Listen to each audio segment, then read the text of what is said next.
করেছি। হাটে মাঠে ঘাটে হাজারে বাজারে মানুষ ঘুরে বেড়ায়, মুসলমানের ঘরে জন্ম নিয়েছে, নিজেকে মুসলমান দাবি করে, এইখানে কোরআনের মাহফিলে আসে না, আসলেও 1 ঘন্টা বসতে পারে না। আমার তো মনে হয় 1446 বছর আগে কাফেরদেরকে পর্যন্ত আজকের মুসলমানরা হার মানিয়ে দিয়েছে। কথা বলে ঠিক না?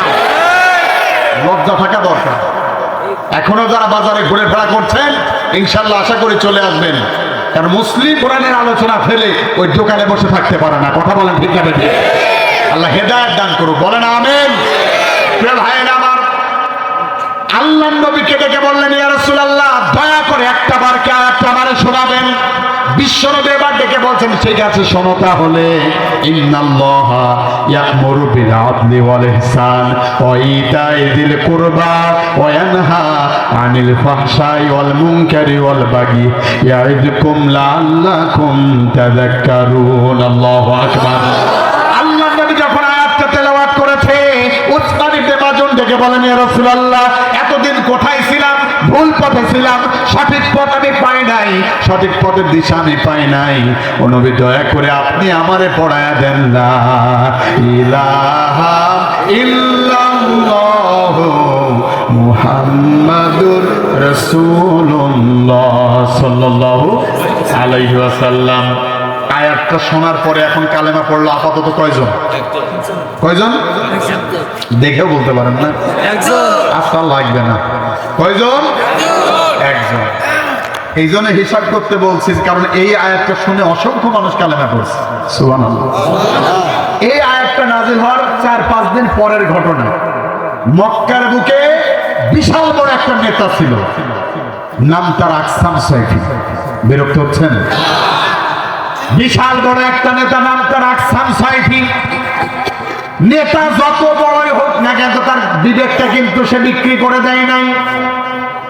আর বিগত 16.5 বছর এই জমিনে আমরা দেখেছি, একটা ওয়ার্ডের মেম্বার থেকে নিয়ে শুরু করে পার্লামেন্ট মেম্বার পর্যন্ত যতজন ছিল, 99% ছিল বিবেক হারা, জন্তু জানোয়ারের চাইতে নিকৃষ্ট। আল্লাহ বলছেন, উলাইকা কাল আনআমি বাল হুম আদল। আল্লাহ বলছেন ওরা জন্তু জানোয়ারের চেয়ে নিকৃষ্ট। এরপর আল্লাহ বলছেন আদল, এত নিচে, এত পথভ্রষ্ট, এত গোমরা, শয়তানও যেখানে যাওয়ার মতো ক্ষমতা রাখে না। ওরা আমাদেরকে ডেকে বলতো আমরা নাকি পাকিস্তানের দালাল, বলতো না? আপনারা কি চাচ্ছেন আমি তো বুঝতে পারছি না। আমি কি কথা বলবো? বলেন। আওয়াজ করে ভাই, ঠিক আছে না? আপনার গলা ভেঙে যাচ্ছে তাই? ওরে সর্বনাশ, আমি বলতেছি কিন্তু আপনি মাইকে ধরে শুনতে পাচ্ছেন না। বিশাল ব্যাপার। আল্লাহ শোনেন, শুধু এখানে না, আপনারা যদি আওয়াজ দেন আরো আজিমে পৌঁছা যাবে ইনশাআল্লাহ। আল্লাহ কবুল করুক, বলেন আমিন। ওরা আমাদেরকে বলেছে আমরা পাকিস্তানের দালাল। 16.5 বছর এই জমিনে ছিলাম, হামলার শিকার হয়েছি, মামলার শিকার হয়েছি। সাতক্ষীরা কালীগঞ্জে 5 বছর ঢুকতে দেয় নাই সাইদ মেহেদি হাসান নামক এক কুলাঙ্গার উপজেলা চেয়ারম্যান। 5 বছর ঢুকতে দেয় নাই। আমরা বেঁচে আছি না মারা গেছি? আমাদের নেতারা ফাঁসি কাস্টে ঝুলেছে, কখনো প্রাণ ভিক্ষা চায়নি। যুগের পরে যুগ এই দেশের বুকে বছরের পর বছর হামলার মামলার শিকার হয়েছে, প্রাণ ভিক্ষা চায় নাই। একজন নেতা পাকিস্তানে পালায় যায় নাই। যুগের পরিবর্তনে 16.5 বছর পর আজকে আমরা তাকায় দেখলাম ওরা আমাদের পরে জুলুম করেছে, অন্যায় অবিচার করেছে। স্পষ্ট ভাবে আমরা দেখেছি অন্যায় অবিচার করার পরে আর্মি ওদের নিয়ন্ত্রণে, পুলিশ ওদের নিয়ন্ত্রণে, ব্রিগেডিয়ার ওদের নিয়ন্ত্রণে, সব ওদের নিয়ন্ত্রণে। এরপরও ক্ষমতা থেকে যখন হারালো ক্ষমতা, 1টা ঘন্টা এই জমিনে টিকতে পারে নাই, মামু বাড়ি দিল্লি গিয়ে দাদার কোলে বসে আছে। তার মানে স্পষ্ট কথা, আমরা পাকিস্তানের দালাল না, আমরা পাকিস্তানের রাজাকার না। মূলত তারা আমাদেরকে পাকিস্তানের দালাল আর রাজাকার বলে গণ্য করত। ওরাই হলো যুগের পরিবর্তনে ভারতের দালাল। কথা বলে ঠিক যাবে, এটাই বাস্তবতা। যদি আমরা পাকিস্তানের দালাল হইতাম, পাকিস্তানি থাকতাম পালিয়ে। ওরা ভারতের দালাল মানে কি? ভারতের তো দালাল না। আবার এই যে চ্যানেলের মাধ্যমে ময়ূক রঞ্জন, উনি আবার কয় যে আজকে ফেনী দখল করে ফেলিস চট্টগ্রাম। আমি বলতে আই আই তাকায় দেখেন না রহিমপুরে বিজেপি ভাইয়ের আমার যখন বন্দুক নিয়ে গিয়েছে ভারতে এসে তার কাটা দিতে যাচ্ছিল বাংলাদেশের সীমানার উপর দিয়ে। বিজেপি ভাইরা যখন গিয়েছে এক মানে বাংলাদেশের মানুষটা এখন ইসলাম প্রিয় দেশ প্রেমিকও হয়ে গেছে মাশাআল্লাহ। দেখছি আকিস বিড়ি একটা মুখে আর একখানা রামদানি দাঁড়ায় আছে।